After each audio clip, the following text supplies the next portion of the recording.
Hey everyone. I hope this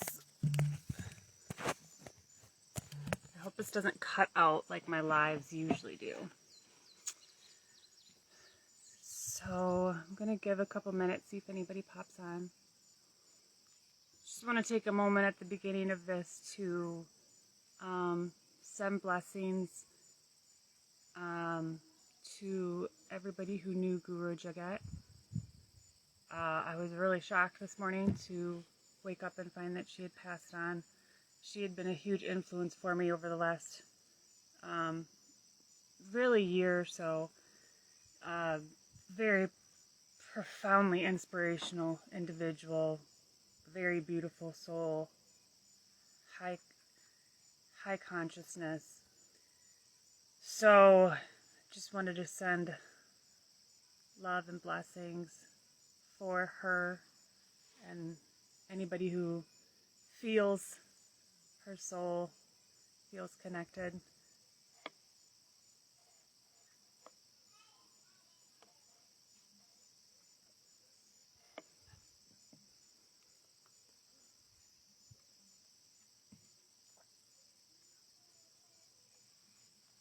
Alright, I'm just going to get started here. I was kind of debating a little bit what I wanted to talk about today. I've been feeling more and more drawn to do lives and showing up in that sense. And I just have to say I feel it so much more with the passing of Guru Jagat, just because of how much she showed up in that way, just the amount of impact she had on the world in her life. Really a short lifetime, but a very profound one. So it's one of those things that makes you snap into it and realize what our impact and what our purposes really are here. And she really served her purpose well. So I am wanting to show up to honor not only her, but any past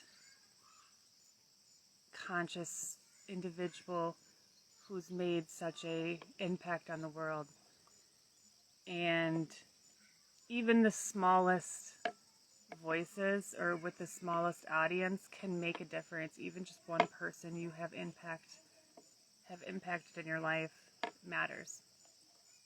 So I think here I'm going to talk about unschooling a little bit, and I'm going to shift over to my YouTube channel later and talk about narcissists and what that whole dynamic really is, because I've had a lot of personal experience myself and a lot of kind of projection and victim mentality around narcissists and narcissism and all of that. And it seems like such a big term and a big thing, discussion now. So I think it's important to talk about what that really means. So I'm going to do a YouTube. I think I'll do a live on YouTube on my regular channel, Jessica Cannell, YouTube/Jessica Cannell. That my name and things are going to be changing here soon, so I'm not totally sure what I'm going to do with all that yet. I might shift it back over to one channel, everything on that one channel, and make it Wild and Raw Wellness. So pay attention to that. So things will be changing a little bit here. But so there's been a big influx of homeschooling in the last year or so. A huge amount of people have been shifting away from the public school systems for good reason. I'm very thankful to have already had my children at home and had made that decision a while ago. They're still young, 8, 6, and almost 4. But I'm very thankful to have already had them at home, to not have to deal with everything that has been going on in the schools this year. But with all that said, these are really important experiences for us to have individually and as a collective, so that we can begin to look a little deeper at what we're doing here and why. What are we a part of? And what is the impact that those systems have on our life and the planet? And I've noticed I was in public school, as many of us were through the 80s and 90s, I suppose. I was born in 86, so 90s I was through school, 90s and early 2000s. And there was a lot of judgment toward anybody who homeschooled. It was a weird thing. You were like in some religious cult or whatever, like unsocialized, and there's a lot of perceptions about what homeschooling is, and that was very intentional by societal conditionings to make it seem like it's weird and you're in some cult, or you're not a part of society if you're homeschooled. But now growing up, I realized how that's completely not true. And really, the main thing I get now is that being able to, as a parent, have a stronger impact on the male ladies here. I'm going to pause and come back.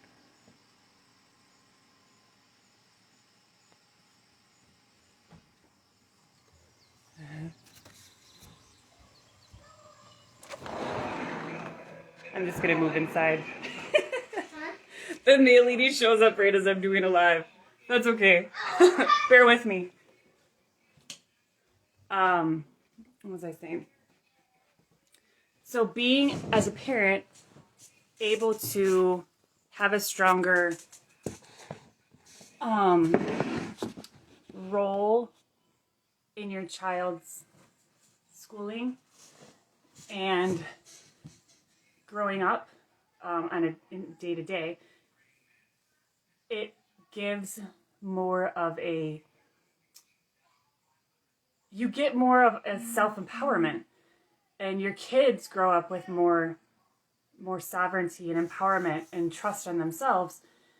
And my personal issue with a lot of the school systems is the really strong dynamic of like rewards and punishment based.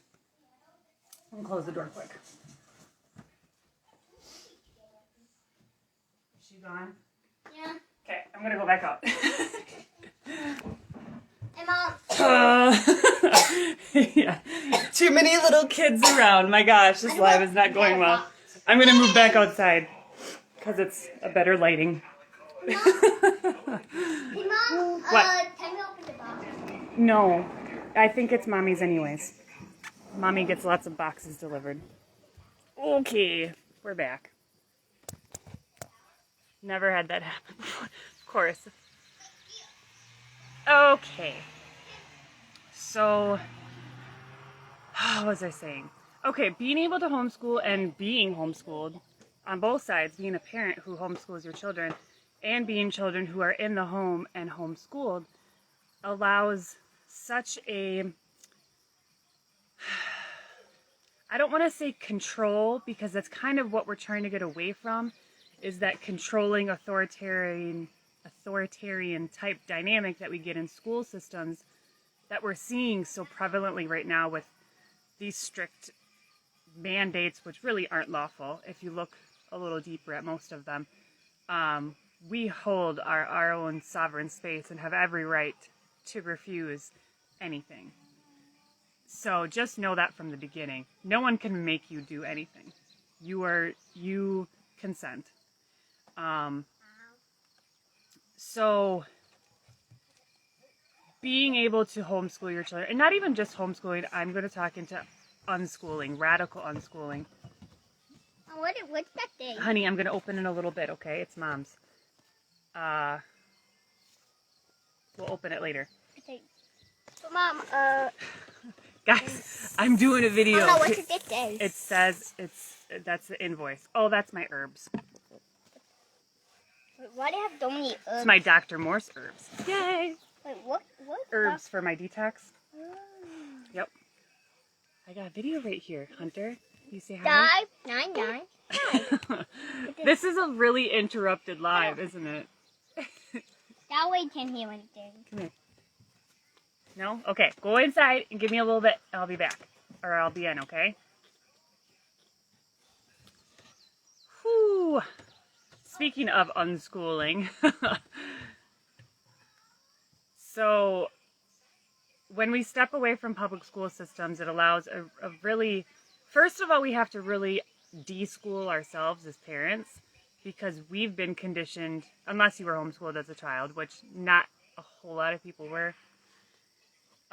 We have to deschool ourselves from the conditioning we've received our entire lives of how life is supposed to be, how learning is supposed to be. We're supposed to teach and do worksheets and get grades and graduate and get our diplomas, and like this whole system of coming into basically being a functional member of society, which means you need to work, retire, and die. That's kind of the dynamic we've been raised into. You're not supposed to enjoy school. You're not supposed to really enjoy work. It's not about honoring your true authenticity and doing something that you love and allowing the abundance to come to you, which I'm still learning so much myself. I have not mastered this at all, but I am on that journey. And I've always rejected the regular working environment. I've had jobs that I didn't mind. I've been in retail a lot, customer service a lot. I never minded my jobs much, but I always hated the dynamic of like, I went to school for retail management, so ironically enough, I was in a management role after college, but I really hated that system of just kind of being dictated what you're supposed to do every day, like literally a list of things that your manager wants you to do and listen to your boss and shut up kind of thing. And that's what we're taught in school too. Listen to your teacher. Don't question what you're supposed to do. Do your worksheets, get your grades, and go home. And there's not a whole lot of questioning authority. You're taught not to question authority. And I even see this still in a lot of people who homeschool. That's why I lean into unschooling, because I see a much more liberating experience with unschooling, because there's a couple different groups of homeschooling people, and a lot of the ones that lean into, I don't know how to say this in a gentle way, many who homeschool for religious reasons tend to still follow a book of rules. And it's not just, no, keep that out here, honey. We don't want to spill the bubbles in the house, okay? Keep it out here. No, we're not going to do bubbles in the house. Can you go blow bubbles for Hunter? This should just be a lesson in unschooling your children. With how many times I'm interrupted today. So it's not just those who lean into religion that have a book of rules to follow. It's a variety. But personal experience from the groups I'm in, that's what I see.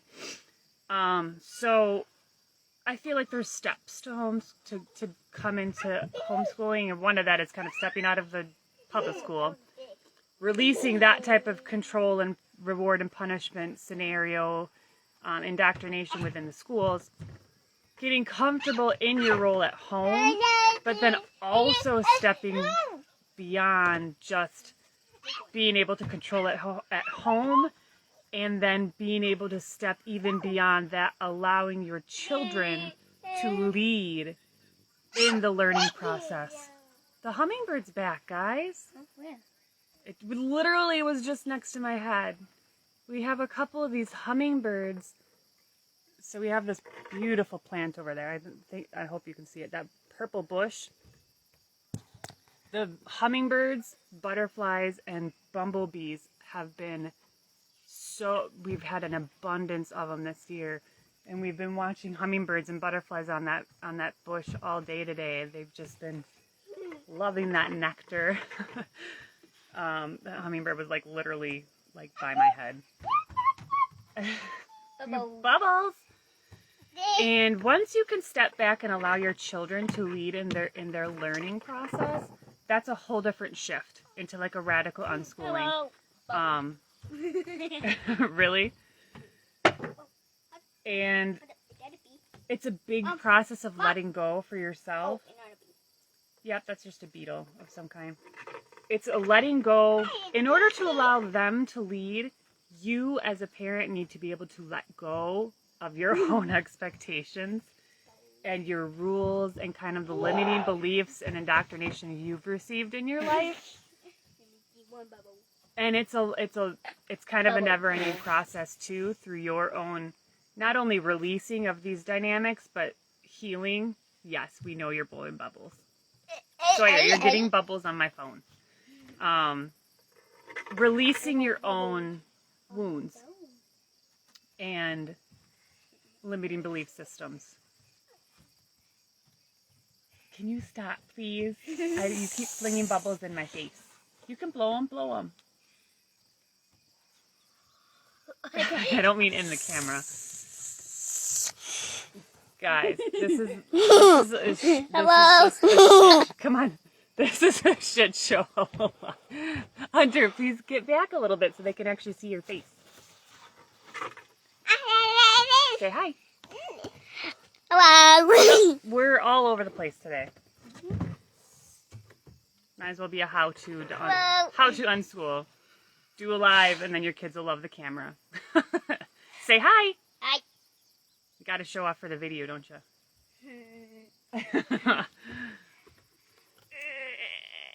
So it's not as much as a process. It's not even as much a learning for your children as it is a learning for yourself, because they will learn in their own environment without much teaching. You don't have to really teach your children the way that we think that we have to teach our children.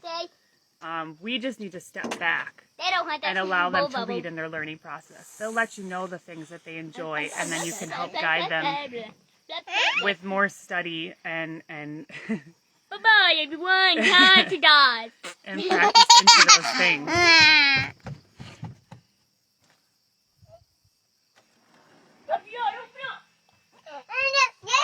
Oh my God. They're on a whole new level today. So, radical unschooling first came into my awareness because of Dana Martin. If you haven't followed her, please do. By no means do I think that I don't think she's like the first to really do this, but she's really pioneered a lot of, for I would say, kind of in the modern understanding of unschooling, radical unschooling. She's been a wonderful pioneer of information. So that was the first one that got me into it. And now I've gotten a little deeper into like Rudolf Steiner and his information about schooling systems, stepping away from that. He doesn't call it anything, I don't think. I'm still working into his information. But I love his blending of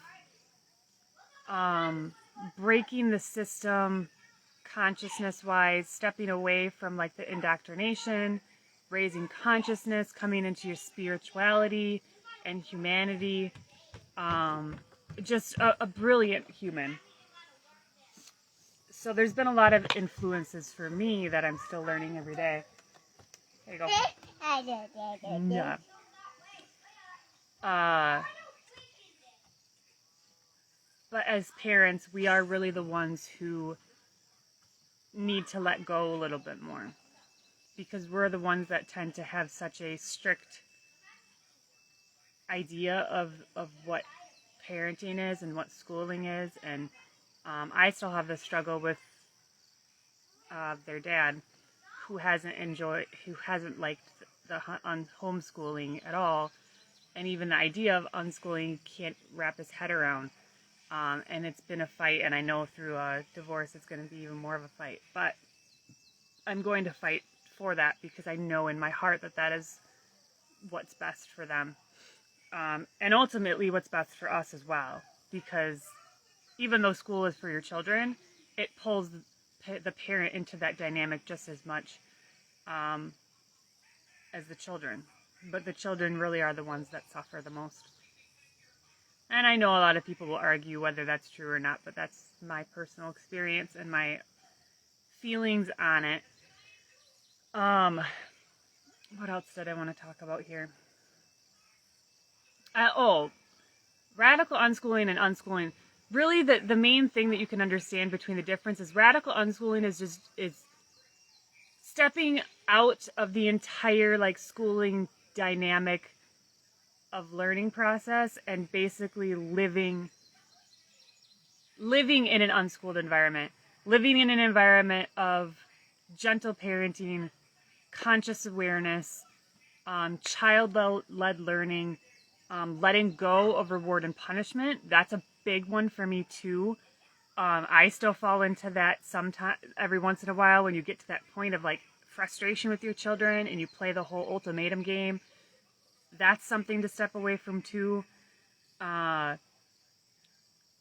There's so many little parts of it that you learn along the way. But the first step is just stepping away from the schooling system, deschooling yourself.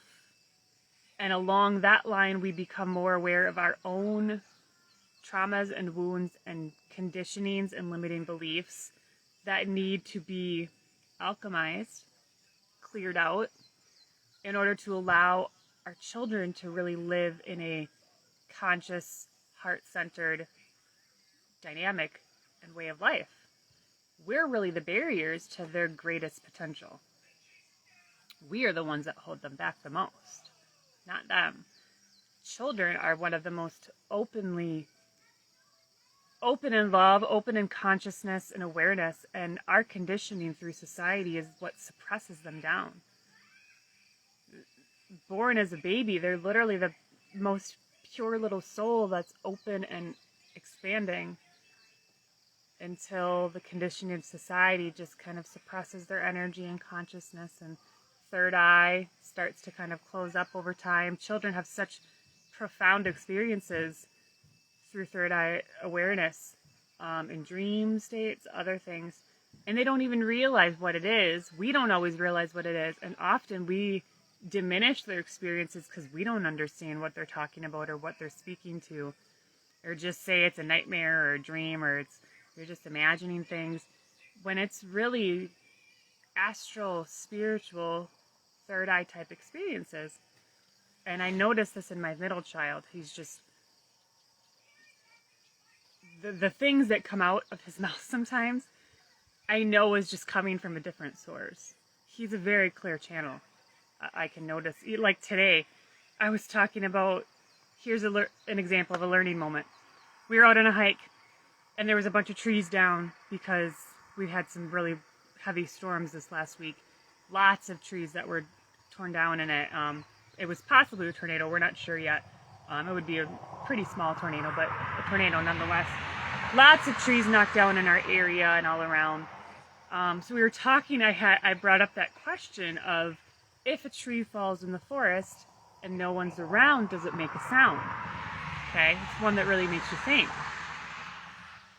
And I was explaining how our eardrums work, and that I asked them, what happens when a tree falls that allows us to hear it? And without a beat, my middle child, who is 6, he says, vibration. Yes, it's vibration. It's the vibration of that becomes noise. You know, the vibration, the vibrational frequency that comes into our eardrum that allows us to hear that sound. And I'm like, how did you know that? And he's like, I just heard it in my ear. Interesting. That for me is confirmation that he's just getting a clear channel of information. And he doesn't even realize it. He doesn't even understand the clear channel he's getting to wisdom. Like that just, he didn't learn that anywhere. And that's kind of the point. when we let go of all of these attachments to things outside of us, we open up that clear connection to our authentic selves, to our true soul and our higher self. And that is where our true wisdom and true learning comes from. It's not from anything outside of us. It's not from all of the curriculum or the books in school or the things that other people are going to teach you. It's that wisdom connection to source consciousness. That is the most direct wisdom that you're going to get. Nothing will beat that. So that is really the most profound part of unschooling that I've come to understand, is that you really truly cannot, I don't want to say trust information outside of you, but you really can't be seeking all of that information outside of you. And now is a really good example of that, is so much we're being bombarded with news and articles and studies. We have all these new scientific studies telling you this and telling you that and proving you this, but that's all a distraction. It's all a distraction from the true wisdom. And the truest wisdom you're ever going to access is within yourself, which is your connection to consciousness, source consciousness. That's the truest wisdom that you can access. That's the most truth that you'll ever find in this world. That's where getting confident in once you get confident in your energy, our root chakra is that first energy center that connects us, grounds us in the experience, and it gives us a sense of protection and security and a trust in the self. So until your root chakra is balanced and solid, you really don't get that trust in the self. And then from that space, you work up in your chakras and gain more and more clarity and confidence in your own being and your own truth. The throat chakra is our expression and our speaking of our truth. That's why we're saying it's a speaking of your truth, because it's not necessarily the same for everybody. And there's not necessarily a right or wrong in this world either. There only just is. It's all just experience. And once we can let go of the idea of right and wrong, fact and misinformation, more of that stuff coming out of media, we understand that it's all simply experiences that we learn from. And I see more and more people learning a lot from this last year and a half, I suppose we could even say now. There's a lot to learn. And the first thing to learn is that you should not be seeking you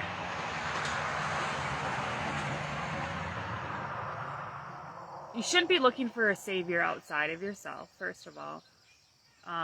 Don't be waiting for someone to save you. Don't be waiting for that one person to change the world. It's still all a journey within ourselves. You are ultimately the creator of your own reality. It follows your resonance, and as you shift, your reality will shift with it. You attract at which you emit. So whatever you're emitting out of yourself, the frequency at which you emit, lovingly, energetically, your energetic signature, that is what you attract into your reality. That's what dictates how your path will go. And it's ever changing. You're always shifting a little bit more every single day.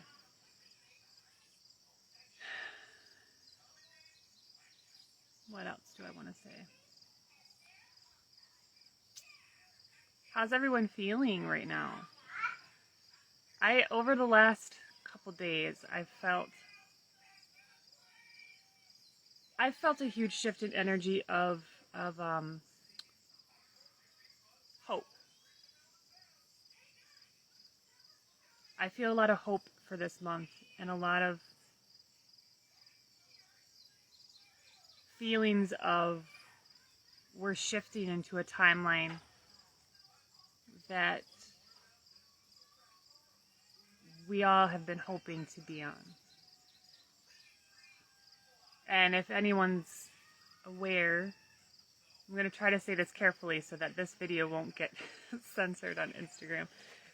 Either way, I'll have to download it and save it in I'll be sharing it to my Telegram, and I'll put it on YouTube too.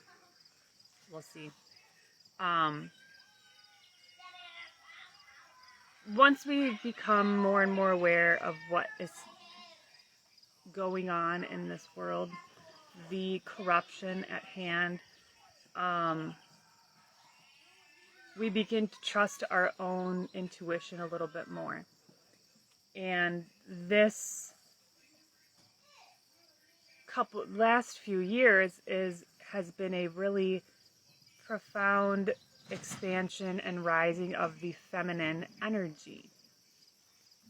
And that is to help balance out this patriarchal society we've been experiencing. And no, that is not a male-dominated necessarily. That's not necessarily what that is. It's a masculine-dominant energy. And men and women have both been perpetrators of that dynamic. It's not white man-oriented. We can find that 1,000% in our society, and we do. But there are many women who have followed along with it. Many women have been complacent because we've been conditioned to just follow our husbands, or especially throughout the 40s and 50s, of just shutting up and being a housewife, and you don't have much decision in the world. So we've been conditioned generationally to not stand up. And I've noticed a huge number of women, particularly the divine feminine, is stepping up in huge numbers. And I noticed that, of course, as a woman and a mother, the mothers have been fierce warriors this last year. The fiercest standing up for their children and standing up for our sovereignty, and it's been beautiful to see. And this is what we've needed for a really long time. This is not a men against women, women against men, let's dominate men because they've been suppressing us. No, that is still a victim and projection mentality. This all has to do with healing ourselves. Because that type of masculine dominant energy has a lot to do with trauma. We are led by trauma-based leaders, trauma-based systems. The corruptions are based in trauma. So as we can go within and honor and heal through our own traumas, that is when the shifts happen.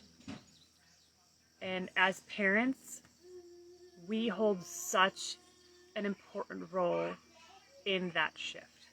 Because the way we honor our children and allow them to grow up in this world will really define what they will grow up to be as adults and what that future will look like when they are in their 20s and 30s and 40s.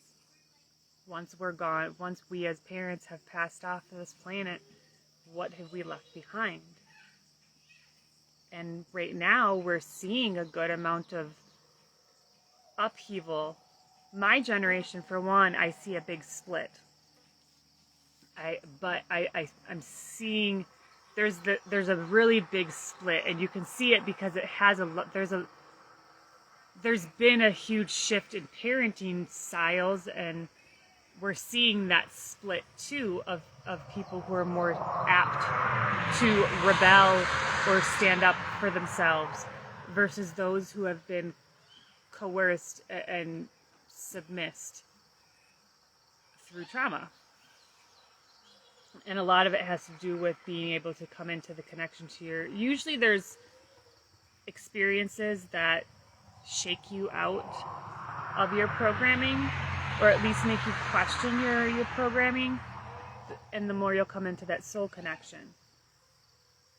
As you come into that soul connection, that kind of breaks a good amount of that programming, and you're able to see more clearly.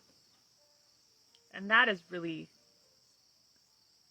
what our journey is as parents and adults.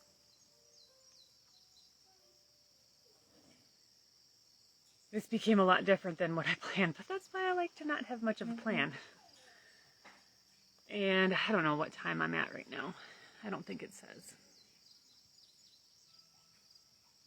I can never see. Does anyone have questions or comments that you'd like to share? I like doing lives. I need to do them more often. I tend to look like hell on a daily basis, so I don't often want to do a live. This was literally after I showered. I'm like, okay, let's have my hair look decent after showering and let's go live. But yeah, I usually look like a hot mess. But